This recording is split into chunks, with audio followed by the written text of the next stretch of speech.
Bueno, empezamos el segmento Corociencia y aquí estamos ya con dos integrantes del CIRICE, investigadores del CONICET, Mauro Guzmán y Julieta Álzaga, que además con la particularidad de que este será el último segmento de este ciclo.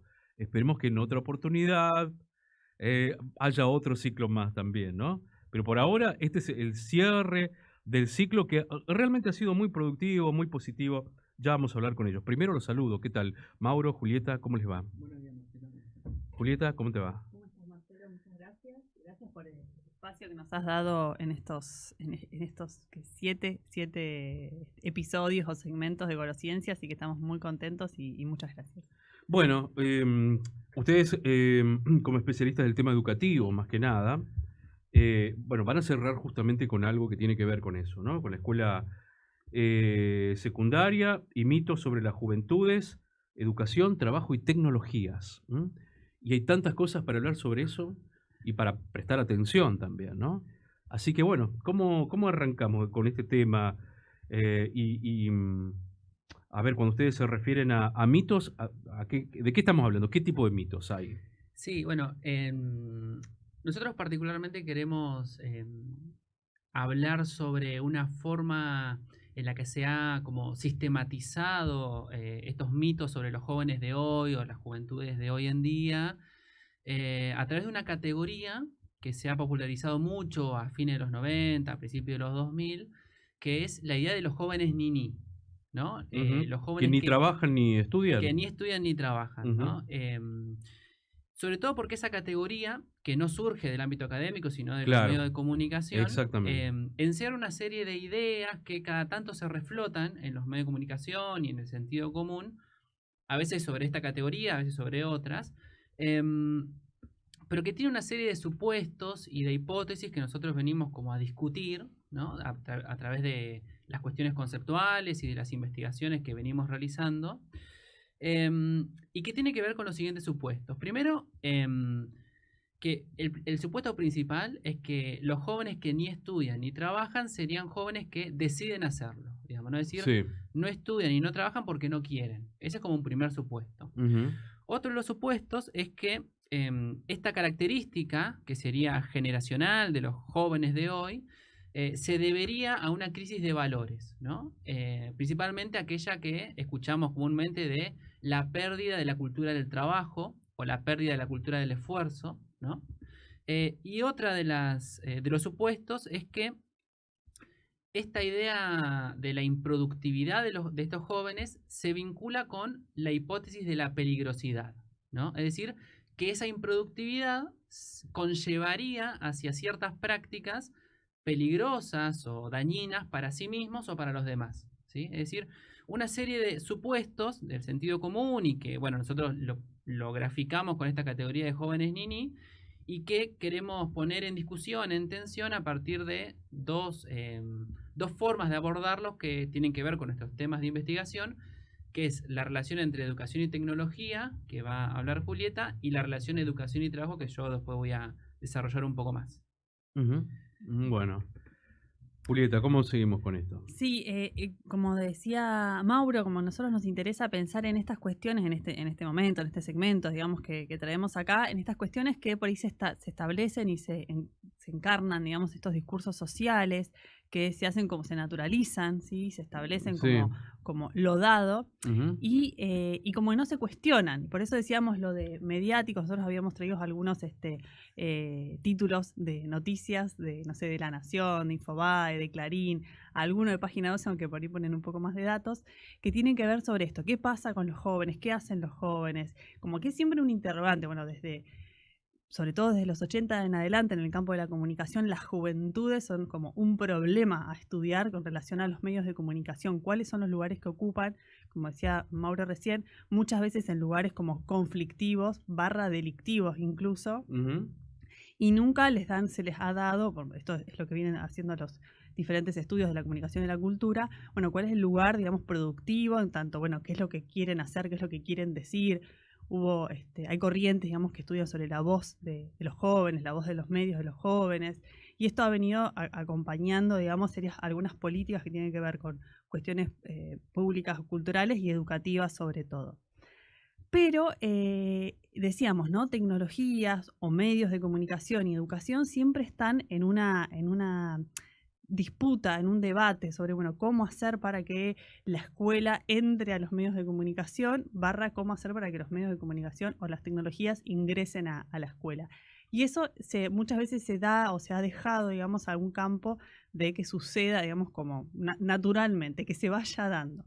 Pero lo cierto es que hay un montón de corrientes que vienen debatiendo y vienen poniéndole categorías a estas cuestiones, y en relación a esto que nombrábamos de los niní, que es como un problema, en consonancia, en el campo de la educación y la tecnología, por ejemplo, apareció el concepto de nativos digitales, que de nuevo también se establece como lo natural y lo dado, y eso está anclado en una cuestión generacional, ¿sí?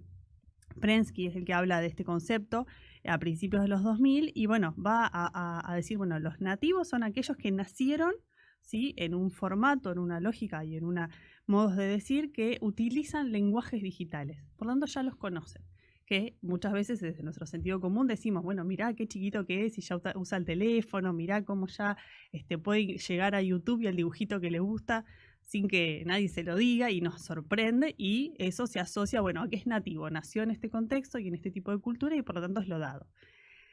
Y lo otro serían los inmigrantes, ¿no? Las personas que no nacieron, los más viejos, los que no nacieron en ese contexto y tuvieron que migrar de alguna manera, ir hacia un mundo digital desconocido para ellos, entre comillas. A mí me parece poco feliz eso, ¿no? Esa diferencia, ¿no? Digo, porque provoca discriminación, o provoca estereotipos, una mirada estereotipada también, del que nació supuestamente el nativo digital y el inmigrante y todo lo demás, me parece, ¿no?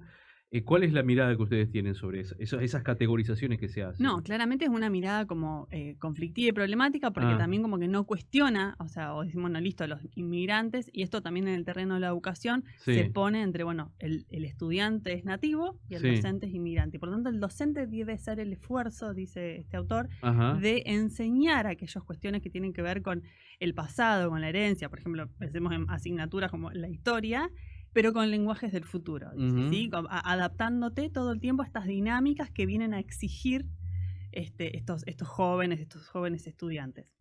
Y a mí me parece como que también otros conceptos que se han pensado y que se establecen y que están más en el mercado del mundo laboral a veces tienen que ver con esta idea, bueno, los millennials. Y tuvimos los baby boomers, o las generaciones X, Y, Z. Centennials y todo siempre eso. tiene que ver con eso. Bueno, si naciste en determinado año, vas a tener determinadas condiciones, determinadas cualidades para llevar a cabo tu trabajo y en este caso tus aptitudes, digamos, para desarrollarte en el nivel educativo. Nosotros por ahí trabajamos con otro tipo de conceptos que tienen que ver con la migración digital, en donde se piensa también, o comunicativa, en donde se piensa toda una lógica escolar, institucional, sobre cómo llevar a cabo aquellas prácticas, por ejemplo, no sé, de empezar a usar las computadoras hace unos años atrás cuando aparecieron masivamente en los establecimientos. Bueno, ¿cómo se lleva a cabo eso? No porque ya se supone que los chicos, las chicas ya saben usarlos. No, hay que llevar a cabo una tarea de capacitación, de planificación, de trabajar, no sé, interdisciplinariamente o en equipo para poder darle a eso una estructura, no sé, digital, tecnológica, pero también de contenido. Esos son, digamos, los debates y que hay que estar como atentos para pensarlos en el establecimiento escolar. Pero la otra cuestión tiene que ver con esto de, bueno, si se supone que los estudiantes o los jóvenes van a tener ya conocimientos naturales por su edad y su generación, eso significa que el adulto o el docente en este caso queda como deslindado de esas responsabilidades, o sea, en esta idea, ¿no? Entonces, de nuevo, me parece que ahí está el foco y el eje para poder pensar la problemática tecnología-educación. El docente, el adulto realmente se deslinda de esa responsabilidad, no tiene ninguna forma de establecer ese vínculo, y no, pensamos que justamente es en la escuela, es en el espacio educativo en donde se establece, digamos, el significado sobre cómo llevar a cabo y qué hacer con ello.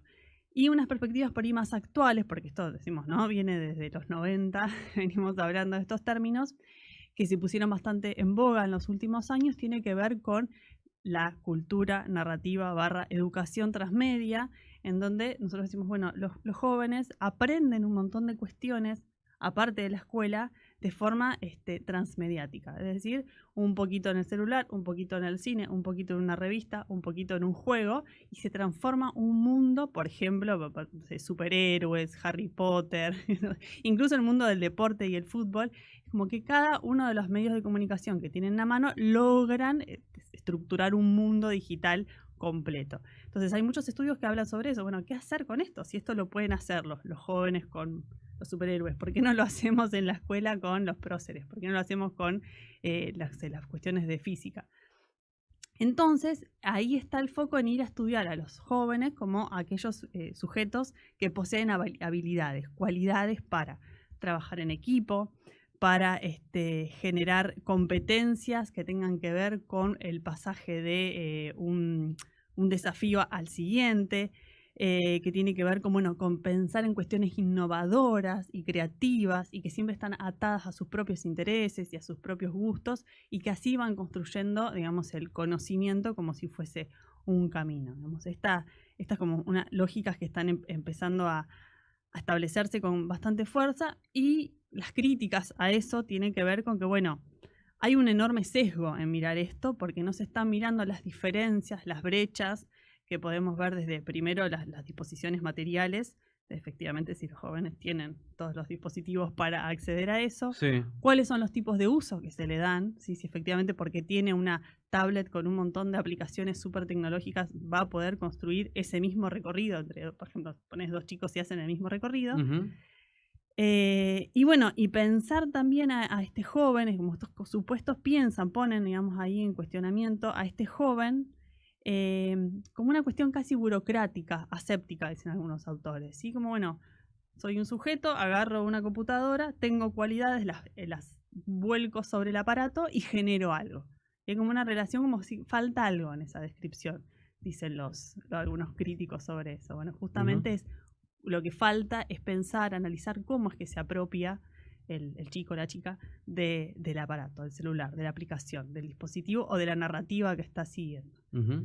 Y, Sí, plataformas, ¿no? Y cómo utilizan las plataformas y cómo va cambiando también, ¿no? O sea, sí, cuáles son las plataformas más usadas. y con respecto a eso, Sí, las teorías de apropiación lo que van a decir es, bueno, sí, los sujetos utilizan de algunas maneras sí. estos dispositivos, estas plataformas, pero también lo cierto es que hay una propuesta de mercado en donde las plataformas son esas. Ujú. No hay otras plataformas. También, no hay que ¿sí? obviar ese tema, ¿eh? Cuando vamos a querer acceder, no sé, a una película y bueno, vamos a Netflix, a Disney, o sea, hay 3, 4, no es que hay una infinita cantidad de opciones. Eso es Exacto. porque el mercado nos ofrece determinadas cosas. Y un ejemplo chiquito para cerrar esta parte, con respecto a esto, tiene que ver con lo que sucedió en el estallido de la pandemia, Sí. cuando debimos migrar todos a la virtualidad. Y ganaron las plataformas con más predominancia económica, ¿sí? O Tal sea, cual. de uso privado, pagas, que no había una capacitación o una formación específica sobre la educación en aulas virtuales, entonces ganaron esas 3 o 4 plataformas y quizá hay un montón de otras opciones para llevar a cabo una enseñanza virtual que no fueron explotadas porque no son las que están más a mano, más accesibles, porque justamente hay una condición ahí de cómo se ofrece y cómo llega uno los nombres de las aplicaciones. Sí, y obviamente que hay toda una estructura también de difusión de las plataformas, de cómo llega justamente a la mayoría de la población, ¿no? Lamentablemente, bueno, las plataformas más alternativas tienen menos posibilidades de llegar, porque bueno, hay toda una estructura del mercado, Y del ¿no? algoritmo también. Y del Claro. bueno, Sí, por sí. eso, justamente, también, Sí, ¿no? sí, sí. Es terrible. Y bueno, y cambios que hay también en la comunicación entre los jóvenes, también a través de las plataformas, ¿no? Esta mañana estaba viendo Twitch. Hay veo varios canales, hablando del tema educativo, por ejemplo. Varios canales donde está una joven, un chico, una chica, utilizan el sistema Pomodoro para estudiar, 25 minutos y 5 minutos de descanso, pero ponen la cámara estudiando, ¿no? Y están ahí, estudiando, a ver si me acompañan, y de vez en cuando hay una interrelación, pero la idea es concentrarse y no sé, dice, acompañame, y si estás estudiando, acompañate también. Es simplemente la cámara del protagonista de ese canal de Twitch Ujú. estudiando, ¿no? Para mí es muy nuevo, rarísimo, y tiene muchos seguidores, ¿no? Ese tipo de cosas, Sí. ¿no? Nuevas que hay. Sí, podríamos decir que son nuevas formas de llevar a cabo Mm, prácticas que ya existían. En ujú, la biblioteca antes se estudiaba así, estábamos todos en silencio, tal cual. acompañándonos, entre comillas, cada uno en su mesa, en su rincón, Ujú. y por ahí te levantabas la mirada, todo bien, te hacías así, y listo, te pasabas, no sé, un machete y seguías cada uno con lo suyo. Quizá es otra forma de pensar esa práctica que existía en las bibliotecas hace muchos años, De ahora sentirse en acompañado. Twitch. Estoy Claro. estudiando y hay otra persona que está haciendo lo Claro, no mismo que estoy yo. solo porque qué sé yo, Claro. me aburro, como alguien que me diga: "Seguí, ¿estás bien?". No sé, como Es, eso me es parece que interesantísimo eso, ¿eh? Bueno, ¿qué más teníamos con respecto a este tema en relación a jóvenes, tecnología, educación, Mauro? Sí, en mi caso, yo quería trabajar esta cuestión de los jóvenes niní, de estos mitos sobre las Sí, juventudes, sí. pensando en la relación educación y trabajo, ¿no? Que Ujú, un poco tiene que ver con la cuestión de las competencias digitales y los saberes que se demandan en el mundo del trabajo. sí. Em, y yo traje para compartir dos cuestiones. Ahí Primero, estamos viendo un título, Comportamiento de generación Nini, claves para entenderla, ¿no? exactamente. Bueno, Mm, una cuestión conceptual que me parece importante, que es la que subyace a la idea ujú, de la la hipótesis de la falta de cultura del trabajo. Y después traje algunos resultados de investigación para ajá. compartir con ustedes. Primero, ¿Trajiste imágenes también sobre eso o no? no, no. yo traje fragmentos de entrevistas. La Bien, mirada bien. de los jóvenes sobre este tema. Bien. En primer lugar, bueno, la idea que subyace detrás de estas hipótesis de la falta de cultura del trabajo y de los jóvenes que no estudian y no trabajan porque no quieren, Ujú, es un concepto muy discutido dentro del campo de la sociología del trabajo, de la sociología de la educación, que es el de la empleabilidad, ¿no? La idea de empleabilidad refiere en líneas generales a los saberes, las aptitudes que tiene el trabajador o trabajadora y que por lo tanto es un concepto que está desde los inicios del capitalismo industrial, porque bueno, ujú, tiene que ver con esta articulación entre qué saberes te demanda el puesto laboral y qué saberes o aptitudes vos tenés, digamos, ujú, ¿no? tal cual. Lo que ocurrió a fines del siglo pasado, en los 80 y los 90, es que em, el, la pregunta por el desempleo, la problematización por el desempleo y las soluciones a ese problema se empezaron a pensar solamente desde el punto de vista de la empleabilidad de los trabajadores y las trabajadoras, ¿no? Es decir, el desempleo se volvió un tema de personas inempleables, ¿no? Ujú, Hubo un proceso de individualización de una problemática social en un contexto que fue de, bueno, crisis de la sociedad salarial, ¿no? La crisis de la sociedad del pleno empleo y demás. Entonces, ante esa situación de desempleo estructural, empezaron a surgir una serie de políticas públicas, de programas de empleabilidad que buscaban justamente mejorar la educación de las personas desempleadas. sí.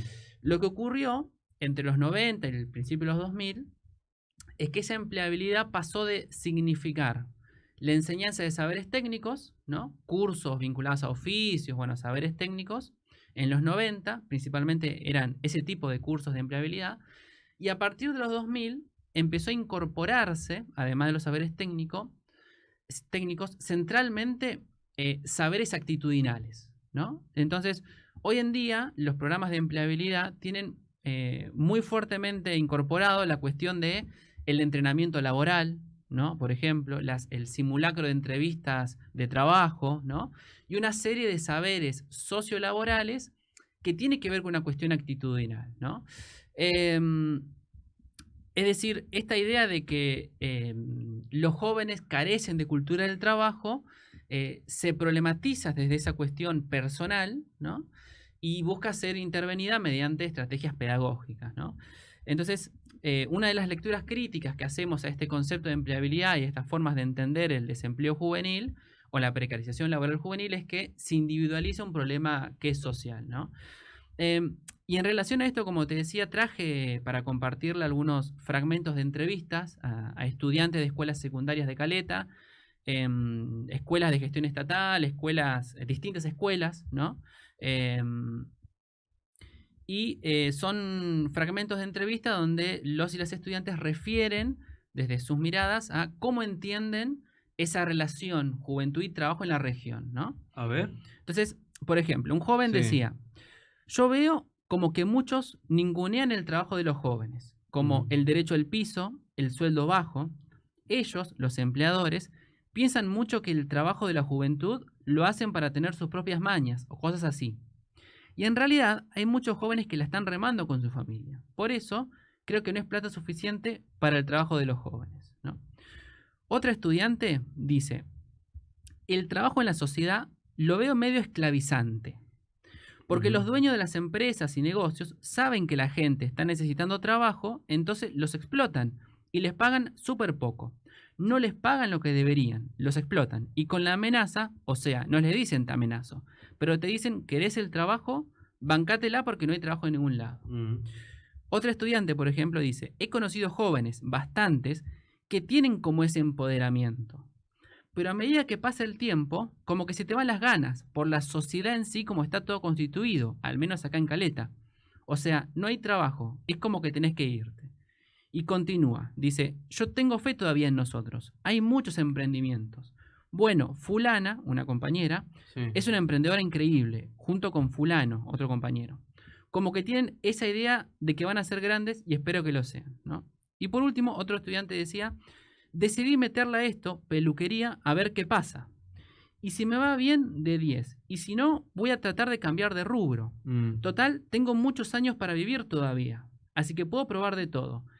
Quiero trabajar porque todavía soy joven, ¿no? Fíjate vos cómo los jóvenes problematizan la cuestión laboral, no desde una cuestión de los mismos jóvenes, sino que lo que hacen es poner sobre la mesa el escenario laboral, las características del mundo del trabajo que los recibe, ¿no? Ujú. Entonces, el problema no es que los jóvenes no tienen las competencias que demanda el mundo del trabajo, no es que los jóvenes no tienen cultura del trabajo, sino que dice el mercado laboral, ¿sí? Es precarizante, Explotador. es esclavizante, decía Mm. una chica, ¿no? Ujú. Tiene pocas oportunidades para nosotros. Entonces, a nosotros nos parece importante rescatar esta idea porque justamente tiene que ver con lo que hablamos en uno de los programas, de que estas problemáticas sociales deben siempre considerar cuáles son ese contexto en el cual se ubican, ¿no?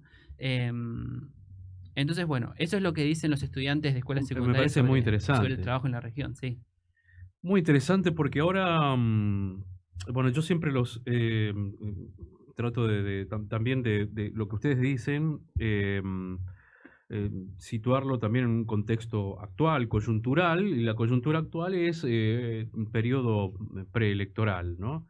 Y todos los candidatos, todos los partidos políticos, los sublemas, hablan de trabajo, de desocupación, ¿no? Pero hay también como, ¿cuál es la idea que tiene en general la clase política de trabajo, de desocupación y de los jóvenes, ¿no?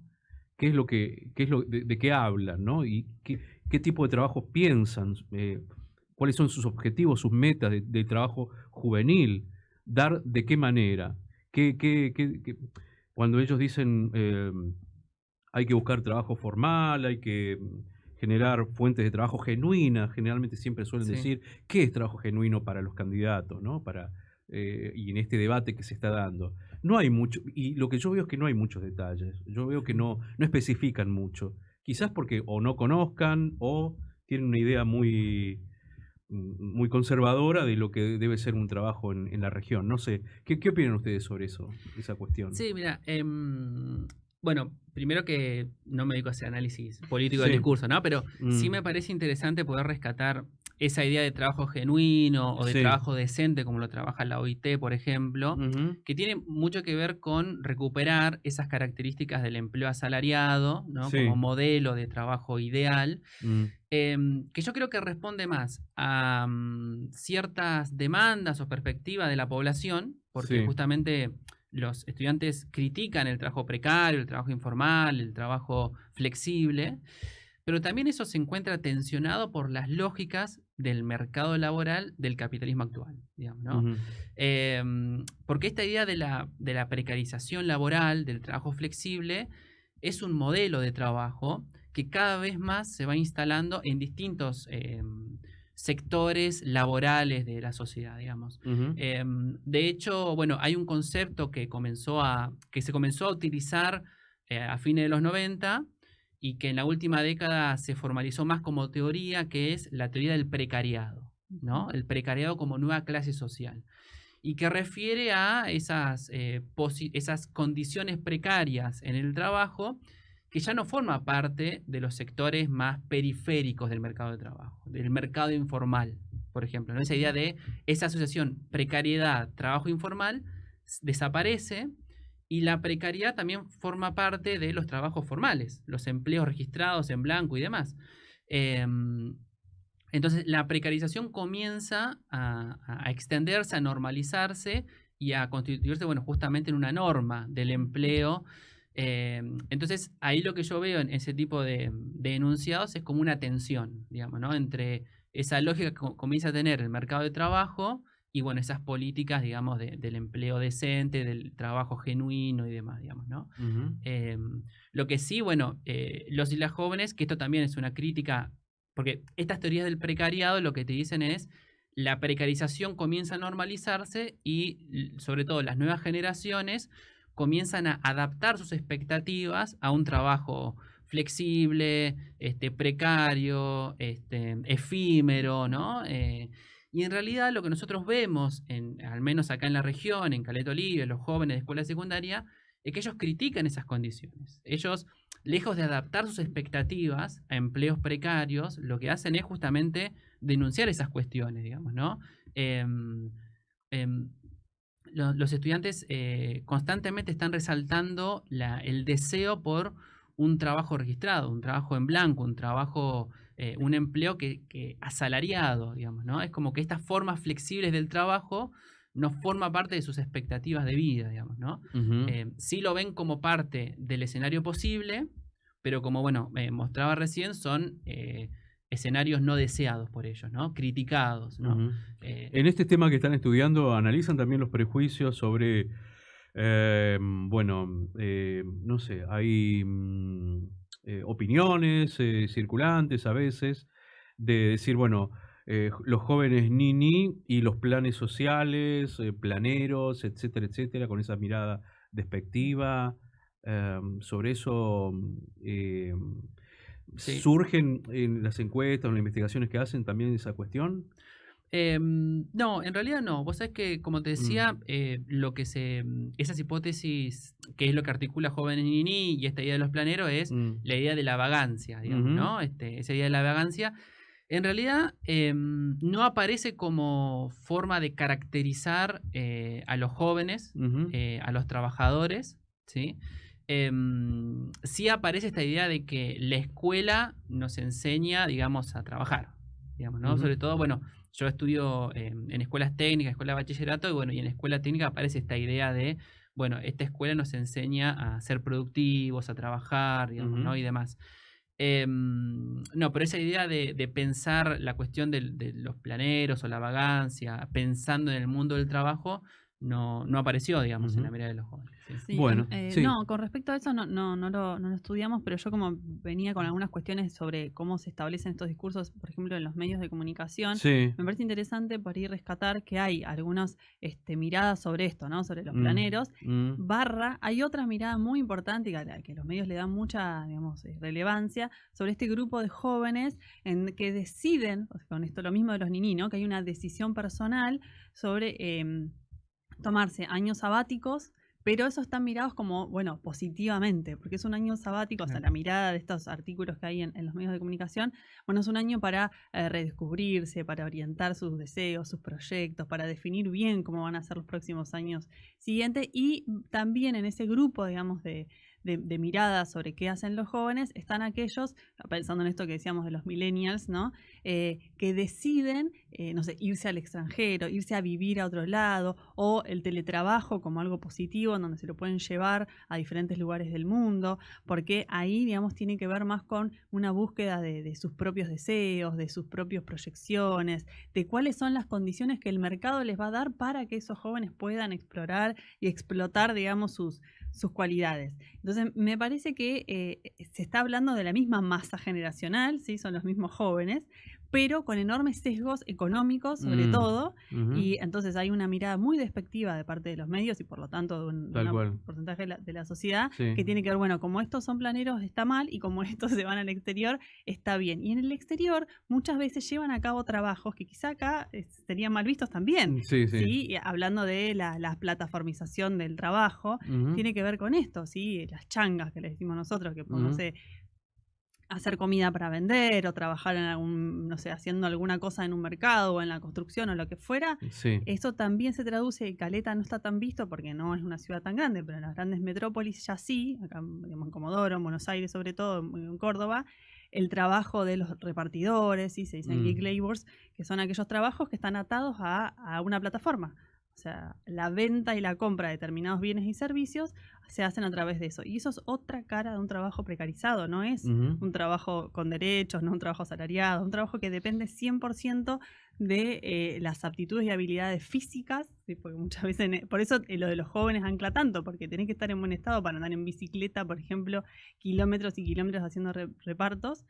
O de esto, bueno, de tener ciertas innovaciones, no sé, de diseño web o de alguna edición que lo haces rápido, que antes estaba pensado como un trabajo súper especializado para algunos que sabían editar y era como una cosa súper artesanal. Ahora más o menos que manejes 2 o 3 programas, eso sale. Entonces también, o sea, hay como, me parece que por eso nosotros nos dedicamos a ir y ver cuáles son las expectativas de los jóvenes. Y qué es lo que está pasando, digamos, en estas propuestas, porque si nos centramos, digamos, en estos discursos generales del sentido común y que anclan tan fuerte en los medios de comunicación, pasa eso. Se habla de la misma masa, despectivamente, dependiendo de qué tipo de trabajos quieren, y de positivamente si se ata a una cuestión de, bueno, mira qué bien cómo gestiona sus propios tiempos.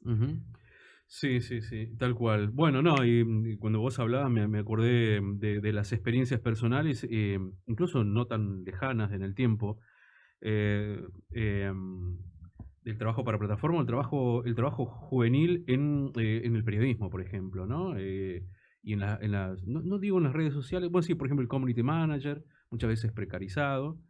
El redactor también de diarios web también es bastante precarizado, digo, por las experiencias que yo conozco, ¿no? Sí, que está totalmente alejado eso de lo que significaba trabajar en un diario y en lo papel. Que significaba hacer periodismo también. Y qué significa la profesión tal cual del periodismo hace. Sino que buscás ahora el título para el SEO y para que el clickbait, pero eso no, qué sé yo, hacer periodismo era otra cosa. Lamentablemente. Digo esto por el tema que conocemos, ¿verdad? ¿No? Para también hablar de precarización ahí en todos lados, incluso en el periodismo, ¿no? Bueno, ¿y cómo cerramos esto, chicos? Esta sección. Nos fuimos para todos lados, sí, pero es un tema muy, muy interesante, muy profundo y muy necesario tocar. El tema de jóvenes y trabajo. Sí, no, yo lo único, así como para cerrar sobre este tema de jóvenes, educación y trabajo, los jóvenes ni es que lo que muestra la investigación que llevamos a cabo, en este caso tiene que ver con mi tesis doctoral, es que no es que los jóvenes no quieren trabajar, sino que no quieren trabajar en estas condiciones, ¿no? O sea, esas 3 palabras son centrales. No quieren trabajar en estas condiciones, ¿no? Que como decía, lo que hacen es justamente criticar lo que el mercado de trabajo regional tiene para ofrecerles, digamos, y me parece importante que la investigación educativa pueda también, y bueno, un poco este espacio, ¿no? De poder hablar en radio, poder transmitir esa mirada de los estudiantes y los jóvenes de escuelas secundarias. Y bueno, como decías, sobre estos temas y todas las investigaciones del equipo son para hablar horas, digamos, no para decir. Por eso siempre, bueno, invitamos a seguirnos en las redes, bueno, en la página web del CIRISE, que ahora la estamos renovando, que ahí van a encontrar estos y otros temas bien desarrollados, sistematizados, resultados de investigación. Así que bueno. Recuérdame, vos estás investigando, ¿cuál es el título de tu investigación? Sí, es Formación para el Trabajo, Estudiantes de Escuela Secundaria y Desigualdad Urbana, un estudio en escuelas de Caleta, Olivia, Santa Cruz. ¿Y cómo va con eso? Me parece que ya estabas ya terminando, ¿no? ¿O la terminaste? Sí, ya entregué la tesis. Sí, hace un par de meses, buenísimo. hace un par de meses y ahora estoy esperando, bueno, la evaluación del jurado ¿En y dónde eso? ¿En qué de La universidades? Plata. En la Universidad de La Plata. Sí, sí, Ajá. doctorado en ciencia de la educación. Sí, Mirá, sí, sí. impresionante. Y que, bueno, que ahora estás esperando El dictamen y en función de eso, bueno, si sale tenés que bien la defensa. la defensa, Sí, sí, sí. claro. ¿Y vos decís que este año sale? Sí, sí, tiene que Sí, salir. tiene que Sí, salir este año. Obvio.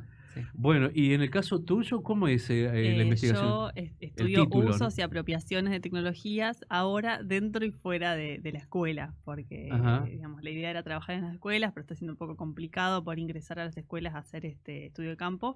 Así que bueno, la idea es trabajar en este corte entre qué pasa adentro y qué pasa afuera también con los qué jóvenes. interesante. ¿Y qué, en qué universidad Yo estás? estoy haciendo el doctorado en UNSAM, en la Universidad de San Martín. Ajá, Y bueno, y hablábamos fuera del aire sobre la maestría en comunicación digital audiovisual que está ahí pronta a ser entregada. claro, qué bien, buenísimo. Bueno, chicos, les agradezco. Bueno, ha sido un gusto y un honor, sobre todo, de recibirlos todos los sábados, a todos ustedes, a todo el equipo de investigadores del CONICET, de Caleta Olivia, y de la UMPA Huaco y del CIRICE. Así que les agradezco y que hayan elegido también el programa, ¿no? El programa Semana Sur para este segmento. Y esperemos que, bueno, que surja luego, con los tiempos que ustedes tengan, también otro ciclo. Bueno, habrá que ver de qué manera, si de la misma manera o no, pero estos temas son muy interesantes y, como les decía fuera de micrófono también, para nosotros también ha sido un honor porque lo hemos percibido por parte de los oyentes, ¿no? Esas devoluciones que nos hacían, qué bueno, che, que en una radio de Caleta Olivia se hable de estos temas y que investigadores del CONICET tengan un espacio, ¿no? Para hablar de estas cuestiones y para explicar. Y cómo lo han explicado ustedes, ¿no? O sea, de una manera, con mucha docencia sobre todo, ¿no? Para bajar términos técnicos, porque bueno, los trabajos de ustedes son con una jerga técnica que es difícil desarrollarla por medios orales, radiales, ¿no? Y bueno, han hecho ese esfuerzo, así que bueno, también se los agradezco, ¿no? Bueno, sí, y déjame agradecerte en nombre del equipo del CIRICE, Sí. a vos, Marcelo, bueno, la producción, al equipo, Mm. por brindarnos el espacio y el tiempo para poder hacer divulgación científica, no solo en nuestro equipo, sino que también en el programa se le da mucho lugar a la voz de los investigadores, de científicos, y por eso también hemos elegido este programa para esta actividad de divulgación. Y nos parece, bueno, súper valorable como ese espíritu de darle voz a la ciencia y sobre todo, bueno, esto sí quiero resaltarlo, la voz a la universidad pública, a la ciencia pública, Ujú. porque, bueno, muchos de nosotros sin la educación pública, la universidad pública y CONICET, que es un centro de investigaciones científicas del Estado, no podríamos haber estudiado en la universidad o haber dedicándonos a hacer ciencia. Así Mm. que eso también me parece importante poder resaltarlo. Así que bueno, agradecerte y sí, vamos a estar seguramente planificando, organizando y materializando una segunda temporada de Gorociencia, porque obviamente quedaron muchas cosas por hablar Tal y cual. también muchos compañeros del CIRICE que tienen mucho para decir de sus investigaciones, ¿no? Seguramente, Sí. seguramente. Sí. Ya la próxima te vamos a ver con el doctor Guzmán. Sí, sí, ya venimos Eh, con el doctor Guzmán y compañía. Va a estar.